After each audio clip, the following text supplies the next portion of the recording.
media in order to oust President Trump out of the White House. What's up, everybody? Truth Seeker here.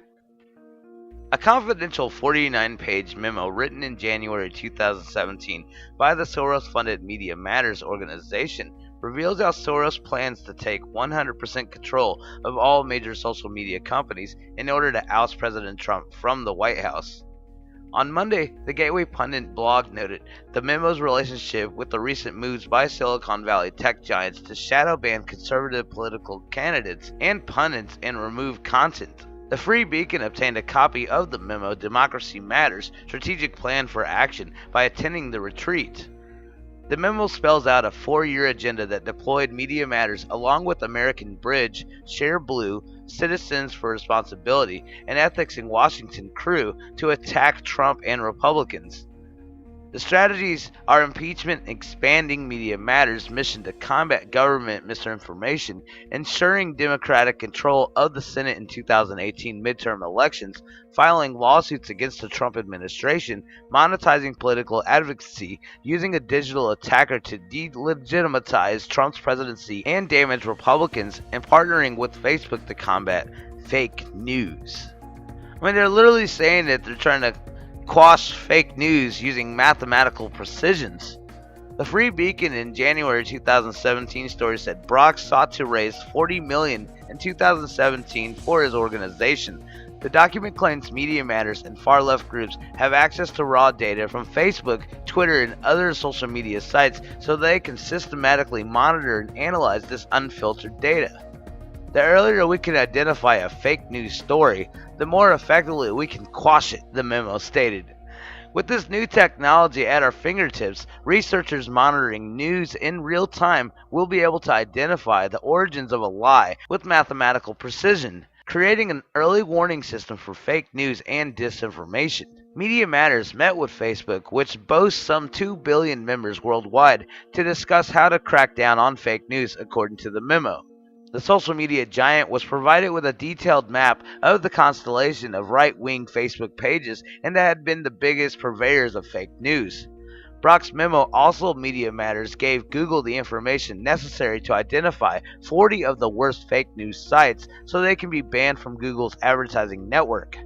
The Gateway Pundit pointed out that in 2016, Google carried out a plan on the Gateway Pundit blog and other conservative sites including Breitbart, The Drudge Report, InfoWars, Zero Hedge, and Conservative Treehouse. Facebook, meanwhile, has changed its newsfeed algorithm ostensibly to combat fake news, causing a precipitous decline in traffic for many conservative websites. President Donald Trump himself was affected with this whole entire change and lowered his Facebook engagement down by 45%. A study in June by the Gateway Pundit found Facebook had eliminated 93% of the traffic of top conservative news outlets. Western Journal, in its own study, found that while left-wing publishers saw a roughly 2% increase in web traffic from Facebook following the algorithm changes, conservative sites saw a loss of traffic averaging around 14%. President Trump's 2020 campaign manager, Brad Parscale, charged last week the media giants of Silicon Valley are stifling free speech, particularly conservative speech, manifesting the inherent totalitarian impulse of the left. On Friday, Facebook appeared to be shadow banning the nonprofit education site PragerU, founded by talk host Dennis Prager, causing a drop in engagement of 99.999% while removing 2 videos regarded as hate speech. After Facebook rejected a highly inspirational ad for a Republican congressional candidate that included images depicting her parents' persecution under the Khmer Rouge communist regime in Cambodia, Twitter followed up with its own ban. So let's get this straight. Earlier this month, Facebook banned a pro-life video ad by judicial candidate giving the same explanation. August 6th, Facebook, YouTube, and Apple banned commentator Alex Jones and his InfoWars website within hours of each other.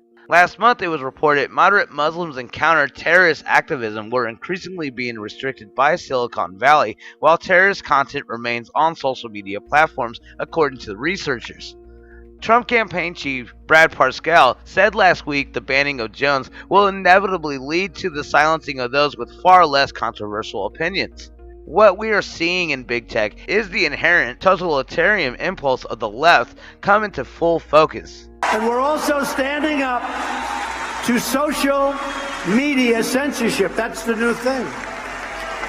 That's the new thing. You know, I'd rather have fake news like CNN. I would rather have fake news, it's true, than have anybody, including liberals, socialists, anything, than have anybody stopped and censored. We gotta live with it. We gotta get used to it. We're gonna live with fake news. There's too many sources. Every one of us is sort of like a newspaper. You have Twitter, you have whatever you have, Facebook. But everyone, you can't have censorship. You can't pick one person and say, well, we don't like what he's been saying, he's out. So we'll live with fake news. I mean, I hate to say it, but we have no choice because that's by far the better alternative. You can't have people saying censorship because you know what? It can turn around. It can be them next. It could be them next. I mean, this really is 100% information war. And it's definitely being done right now to interfere with the midterm elections. This is something Soros is famous for doing. He just upped the ante on this. I mean, that's all this guy ever does. He meddles with elections because he tries to get their puppets to actually win the seats. And Trump wasn't their pick. And so they're just trying to do everything that he can to actually get this to change. He just recently was caught repeatedly breaking U.S. charity laws by diverting public donations into election meddling efforts. A report showing on August 19th, Judicial Watch, a government watchdog, tweeted that uncovered bombshell info showing that the Obama administration sent U.S. taxpayer funds overseas to an organization supported by billionaire George Soros, which used the money to fund left-wing political activities benefiting the socialist government in Albania, referring to its April report and apparently signaling that it continues to keep an eye on the magnate. So, I mean, I don't know how much more proof anybody's going to need about this guy. He's been kicked out of countries for doing the same thing. And now he's trying to do it here again for the 1,000th time. And now he's manipulating the social media giants to actually try to change the results of how people think and feel about who they're going to vote for this year. I mean, it's all one big giant psyop. It's a psychological approach. But all the people that's red-pilled see past this. They don't even use these media sites anymore. They don't even look at the crap that they actually post on there. So honestly, the censorship isn't helping at all. It's just making people go to other platforms now. That's all it's doing. You're driving people away from your platforms by censoring everybody. And it's definitely not a correct thing to do if you're trying to operate a business. You can't mix business with politics. It just never works. You want people from everywhere to come to your business to help you make money. Why would you sit there and pick and choose certain people of categories for your business? It's just not going to work. So that is why I'm on Minds now, BitChute, all the other alternatives. I'm on DTube just because I have no clue what's going on with this platform. I don't know where it's going to be going. I'm hoping that it's going to make a turn for the best. I mean, its future really depends on it. People are actually leaving these platforms in droves now. And it's because more and more people are realizing how manipulated the feeds are, and people are catching on to the agenda that they're trying to put before their eyes. And all that's going to do is just lead to failure for them. But what do you guys think about all this? Definitely leave your thoughts in the comments below. Thanks for watching, and I'll see you guys in the next video. Peace.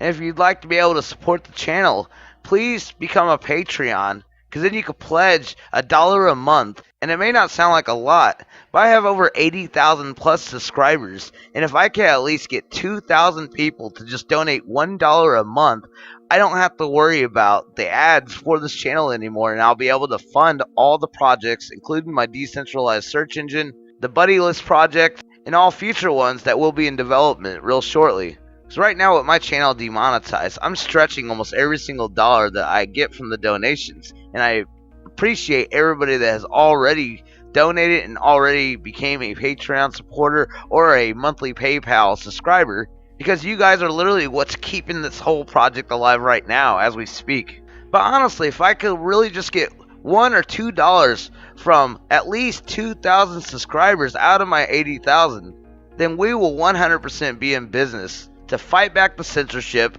and it'll help our movement to keep growing because they'll be able to reach farther and farther audience, and may even be able to start doing some traveling and actual live interviews, which is something I would really love to do for you guys. So if you want to help out, the links are in the description below. Thank you everybody that's already supporting, and like I said earlier, I'll see you in the next video. Peace!